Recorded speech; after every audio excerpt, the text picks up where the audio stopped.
we have Natasha Allan from ICCB, who is the Senior Director for Career and Technical Education, as well as the MOA Coordinator. And so she's going to be taking over here and doing a lot of the bulk of the conversation. And then at some point throughout the presentation, I will give you an overview of a civil rights website that we are getting ready to make live and launch for a resource for you all as well. So with that, I'm going to hand it over to Natasha. Thank you so much, Brittany. Good morning, everyone. Thank you so much for joining us on this chilly Wednesday for a little methods of administration refresher. So I know Brittany already introduced herself, excuse me. Dr. Amy Julian from the ICSPS will also be joining us shortly.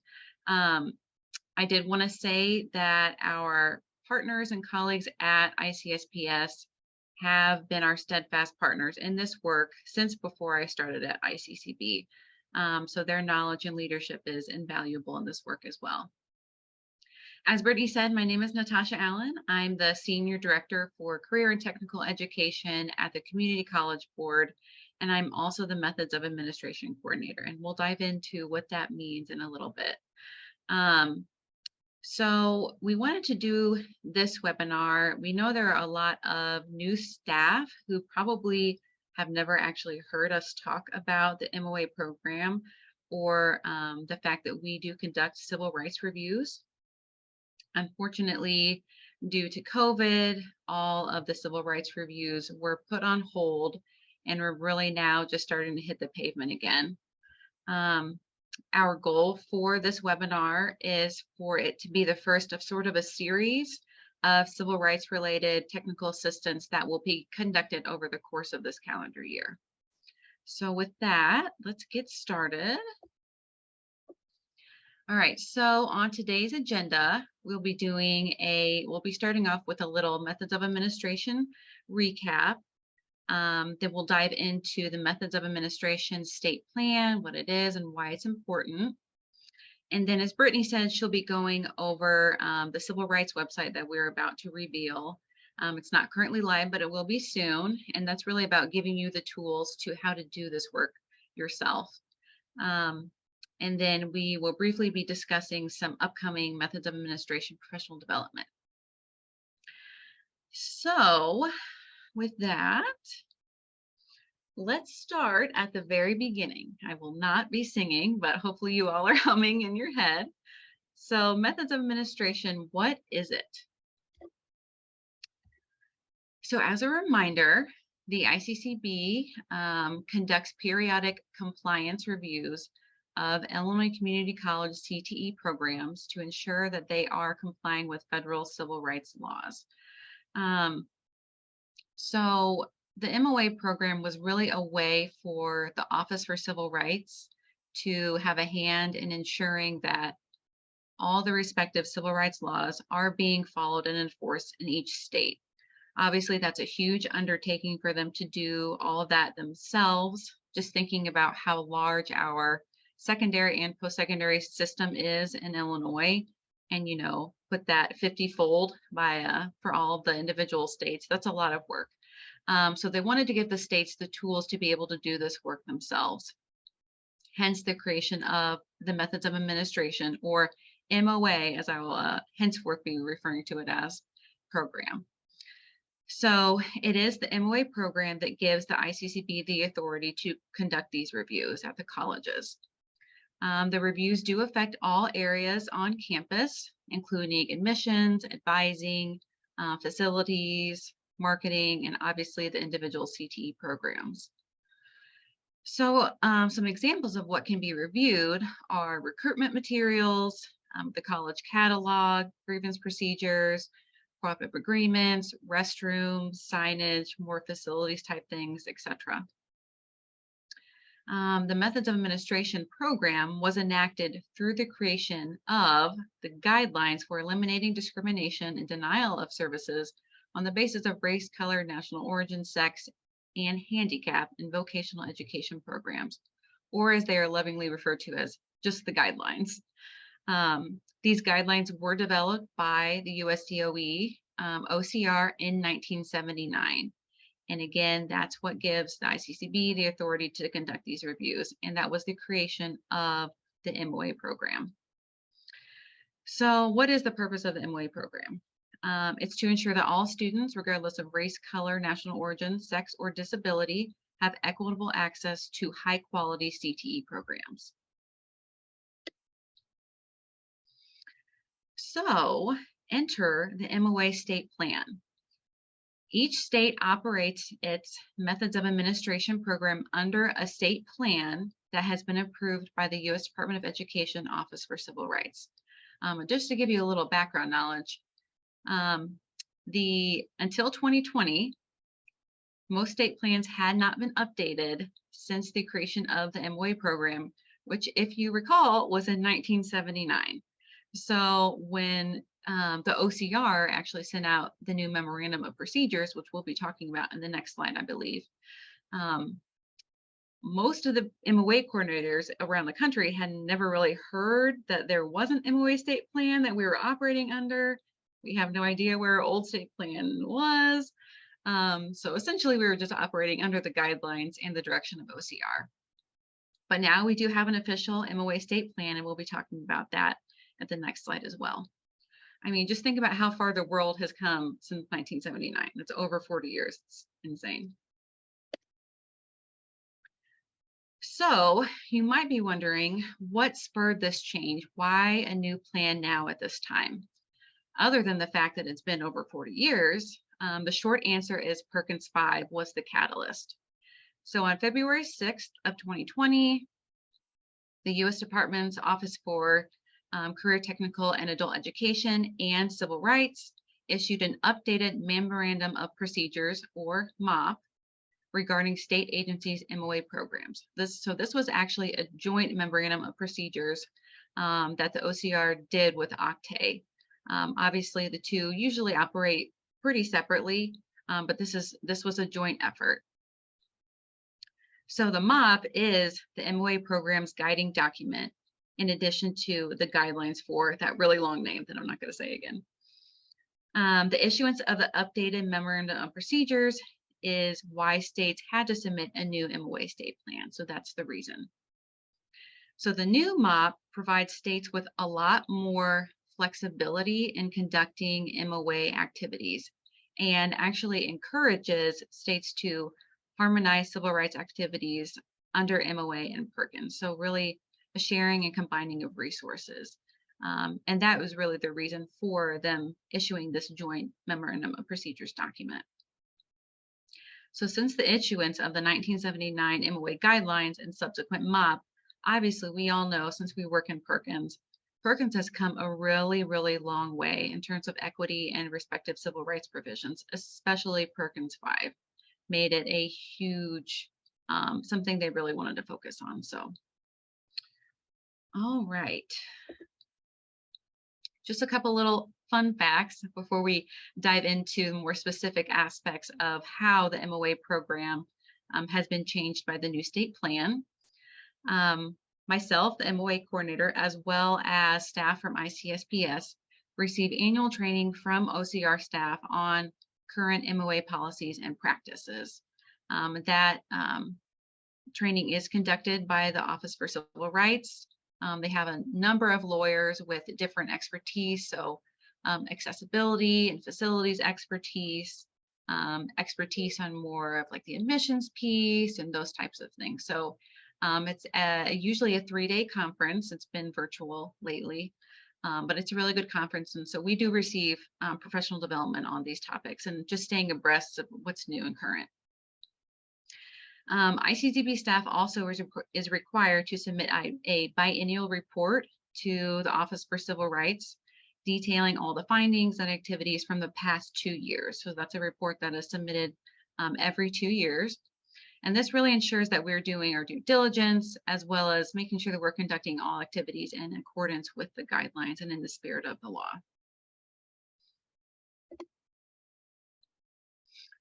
Okay, so what are the nuts and bolts of the plan? What are the biggest changes to MOA activities because of the creation of this new MOA state plan? So some of the basics before we dive in. Illinois did submit one plan to the OCR, and it was inclusive of both secondary and post-secondary.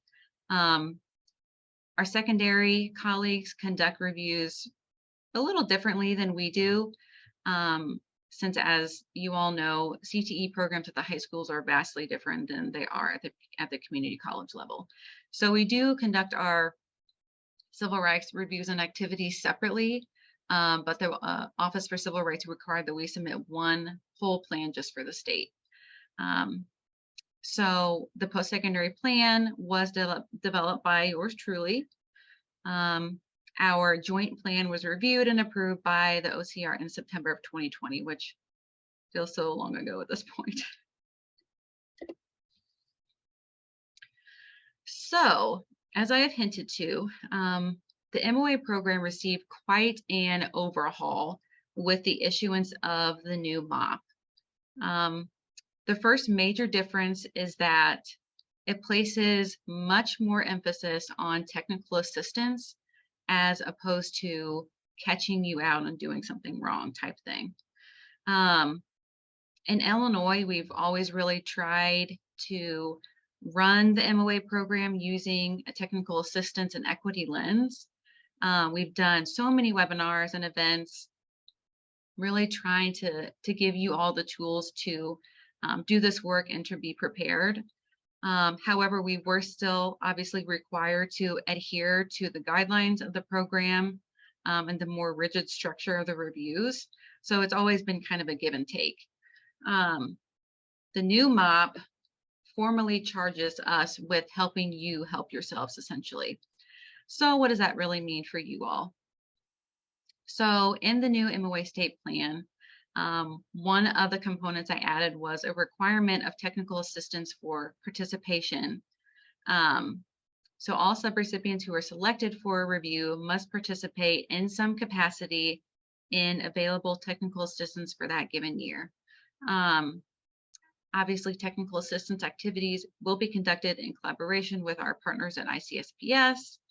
And the ultimate goal of these opportunities is really to provide you with the tools, again, to be proactive and identifying potentially discriminatory or harmful practices for your students or employees. So the next slide gives us some examples of potential technical assistance activities that could be provided. So multiple webinars may be offered on a number of MOA issue areas. I did say at the beginning of this webinar that we're hoping that this is the first in a series of technical assistance that we'll be doing throughout the year.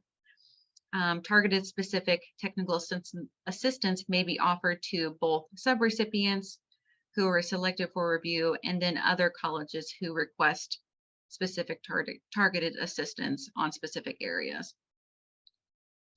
Also annually or biannually, depending on the demand and time, because we all know time gets away from us. A day-long workshop may be offered that provides more in-depth overviews of what colleges can expect during a civil rights review. And then the first one, which I skipped, you may have noticed, falls under PERKINS monitoring. So one of the options that I included in the plan, and this is really in the spirit of harmonizing MOA activities and PERKINS and trying to utilize resources, combined resources, I should say. So many subrecipients or colleges, sorry, I'm so used to saying subrecipients because that's what OCR calls you all, are monitored in some capacity on an annual basis for PERKINS grant monitoring. And I know everybody on this call is very familiar with PERKINS grant monitoring. So myself, in accordance with CTE divisional staff at ICCB, can possibly conduct targeted monitoring around MOA issue areas should the need arise. And also possibly if the stars align and you were selected for PERKINS monitoring and your institution is also selected for a civil rights review for that given year, they could also maybe be done together. So again, just trying to combine resources and use everybody's time wisely.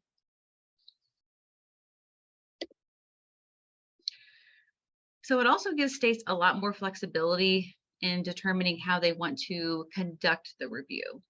So the old memorandum of procedures was extremely rigid in terms of how we were supposed to conduct the reviews. It utilized more of a cookie cutter, one size fits all type approach as opposed to providing agencies with more flexibility on how they are going to do the reviews. So in the past, the same investigative techniques were applied to all reviews, as I said, regardless of any other specific factors. The MOA stresses, the new MOP, excuse me, stresses increased flexibility for states in how they do review a specific subrecipient. And it's at the discretion of the MOA coordinator, other ICCB staff, and ICSPS to determine which investigative techniques to employ when conducting a review. And we'll get into more specifics with all this in the coming slides. So what does this actually mean? You're like, this is just a bunch of mumbo jumbo. Tell me what this means. So it just means that not all reviews will look the same. So for example, if it's noted that a college's existing infrastructure is old, which is not a problem, but it's undergone some major alterations, we could possibly use that to determine the need for conducting a facilities review, as opposed to in the past, regardless of what your campus looked like, age, if you've done any alterations at all to the campus, we would have to conduct a facilities review no matter what. So that's really the biggest thing. Without the facilities review piece, we don't have to come on site. So basically it's taking away the requirement for the on-site component.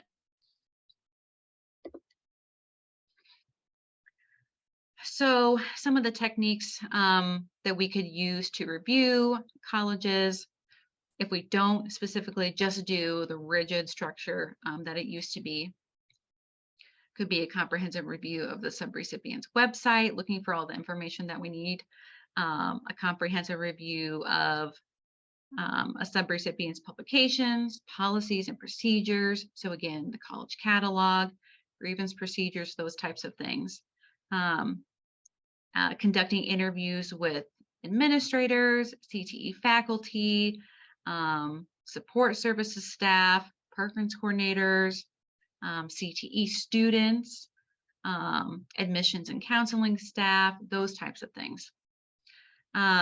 Conducting surveys, doing the facilities review is still an option, and then of course PERKINS monitoring, which I just said in the last slide.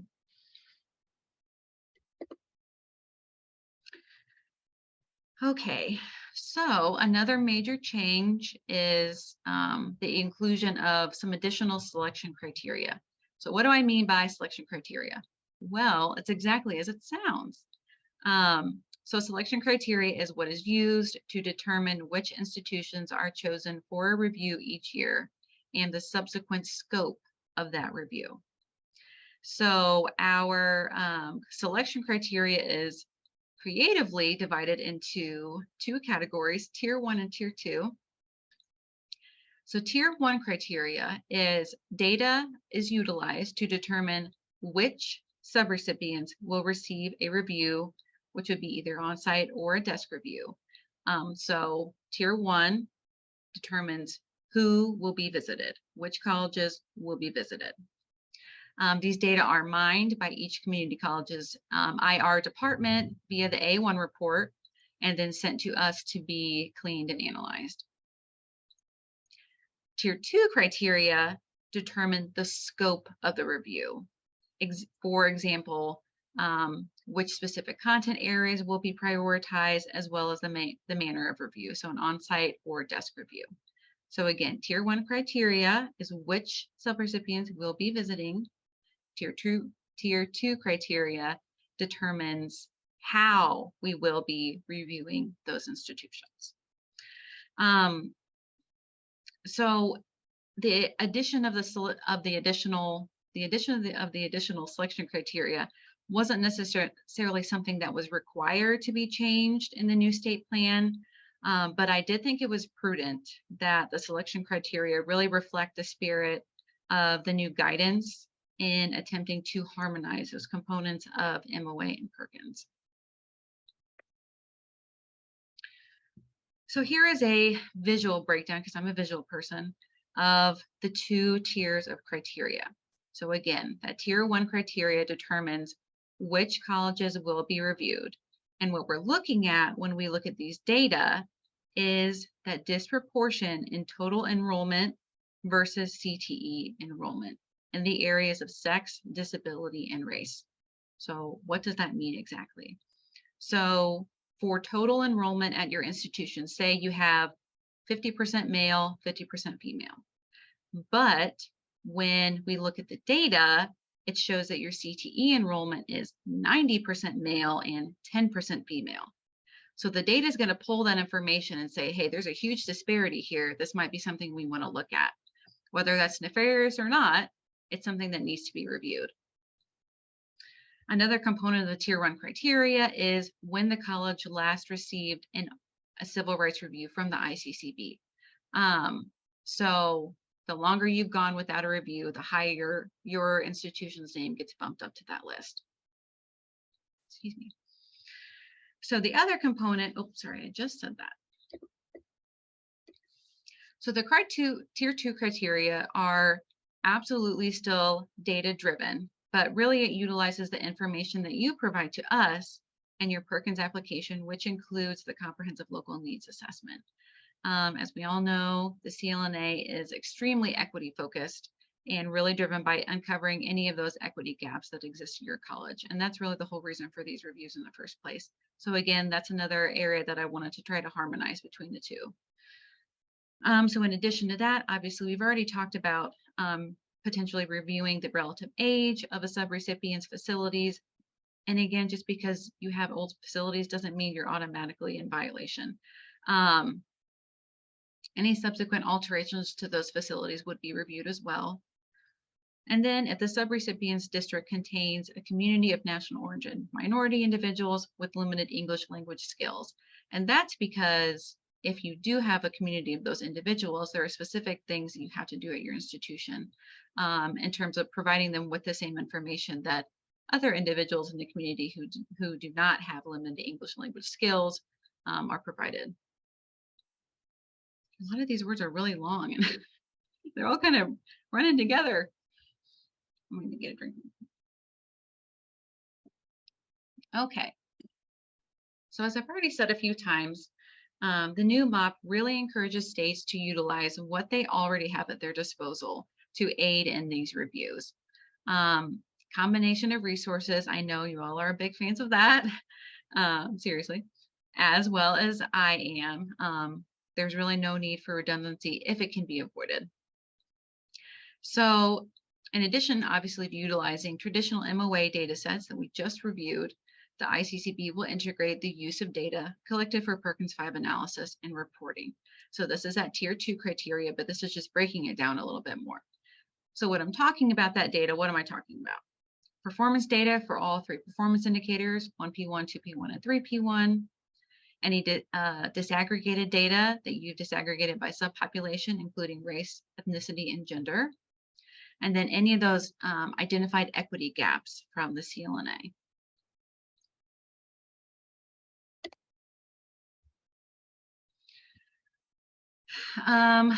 The last change in the scope of the MOA program for Illinois is the addition of 2 more reviews per year. So other than the fact that there must have been several days when I felt like an overachiever, what is the reason for this change?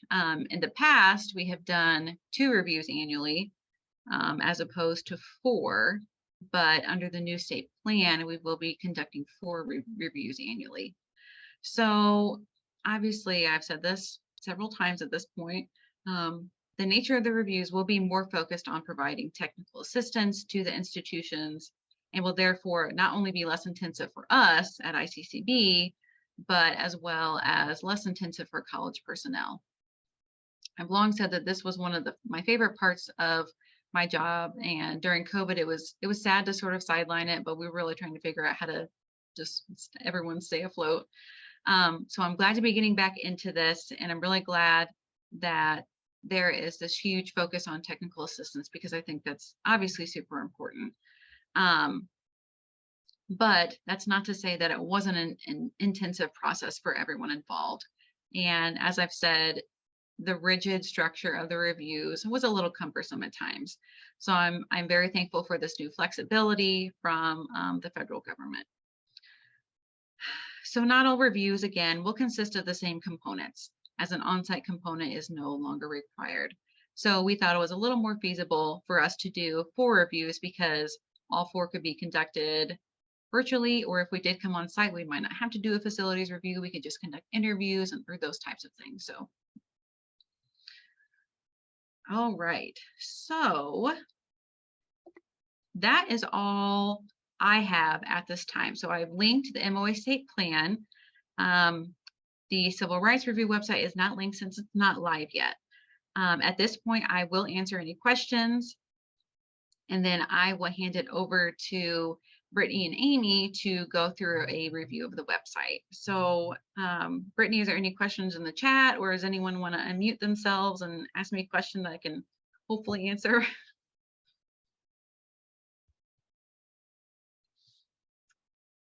I don't see any in the chat at this time. Oh, as I say that, someone was furiously typing. So Brett would like to know, when can we anticipate hearing if our college will be reviewed? That's a great question, Brett. Thank you. So since the nature of the reviews are slightly different, I guess that really doesn't matter. So typically we give at least 3 months advance notice. And that was for when we came on site, because it really required more of a jumbling of everyone's schedules, and for everyone who needed to be involved had to be on campus. So we always want to give plenty of notice. But I think that there's no reason why it wouldn't be different now. So I would say at least 3 months notice.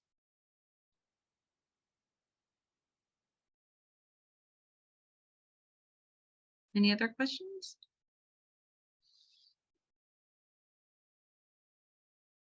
I mean, obviously, I know I did such a great job with the presentation. Either that, or you all are like, what the heck is she talking about?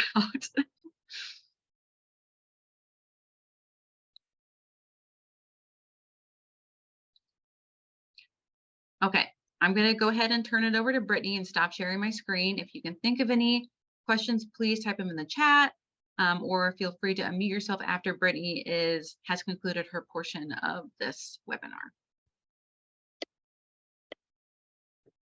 All right, excuse me while I move a few things around here so I can actually look at you all while I'm talking to you.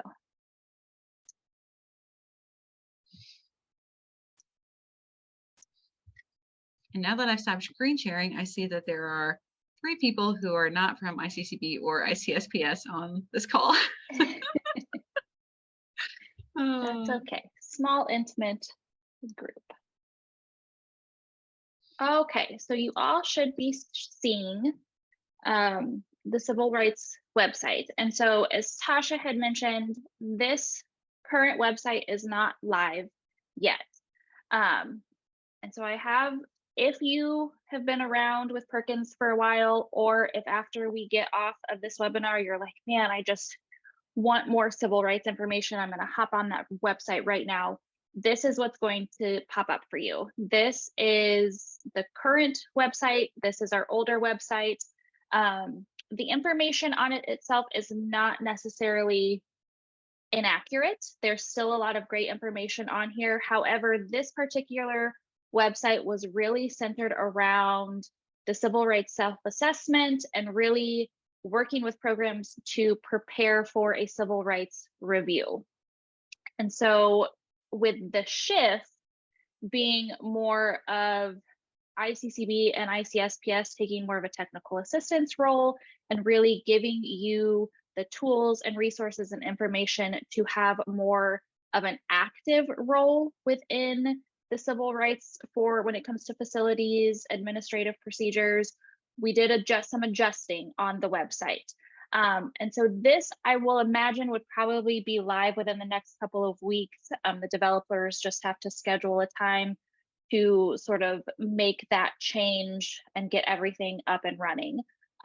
So one thing that will change is this little logo, because again, it's not just about the self-assessment, it's really focused on technical assistance and providing you with all of the information that programs need to feel confident and educated on the MOA process and what that looks like for your campus.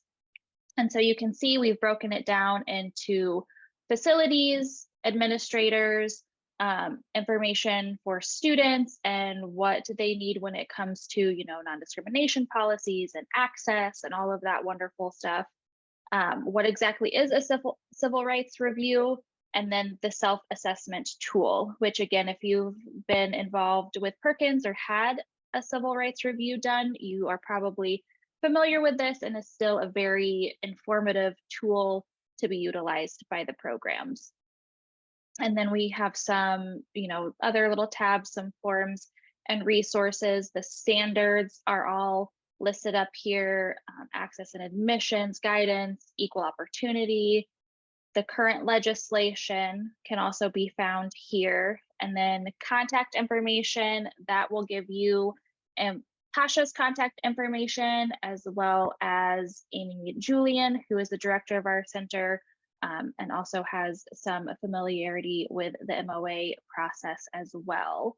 And then eventually we will have our technical assistance offerings listed out here. And so like today's webinar would have been shared up here. The recording from today's webinar, as well as the slides, will eventually be posted here for you guys to use as a resource and access that way as well. And so this will kind of be a living, breathing website. If anything should change when it comes to the standards or the legislation, we'll be sure to make those updates there as well. If in a couple years the process changes again, we will be posting that information on here. We really want to make sure that you have the most accurate and up-to-date information as you can, because again, we really want the programs to take more of an active role, since we won't technically be coming out to the campus as often unless it's needed. We want to make sure that it's still very important information, still something to pay attention to, and we just want to make sure that we provide you with all of the resources that we can in order to be able to take that role and be an active participant in that. So any questions with the website?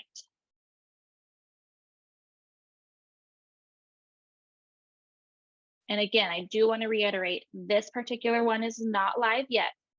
So if you hop on that ilcivilrightsreview.com, it's going to take you to this website. There is still some very pertinent information in there. However, this is what's coming. And it does have a little bit of some secondary information in there as well, because as Tasha said, they partner when they write that plan. And that's always good information to know, especially when you're partnering or should be partnering with your secondary providers to run those CTE programs as well.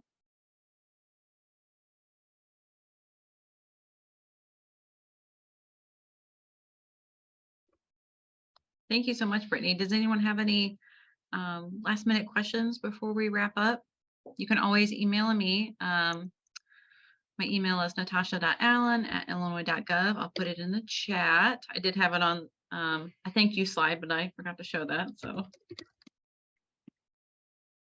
I hope you found this at least somewhat useful. I apologize there weren't more participants and more questions, but it is good information to have. And as I said, we will be conducting a series of professional developments. We have already set a date for one in May 24th. Yes, I'm right. Okay. At Heartland Community College. And it will again be focused on providing you with the tools that you need to do the review. We will be doing some hands-on things with reviewing facilities. That's used to be one of our biggest area of findings. was related to facilities. So restrooms, signage, what to look for when you're looking at signage, when you look at signage and you know it's completely wrong. So things that once you know them, you can't unknow them, but things that are very important. And so we hope that you'll join us or spread the word for that technical assistance on site or in person event, I should say. But we will be sharing out my presentation, and then as Brittany said, the link to the website once it's finalized, and then the link to the recording of this webinar. So I thank you all for joining. Thank you for spending about 40 minutes with us this morning. So stay warm.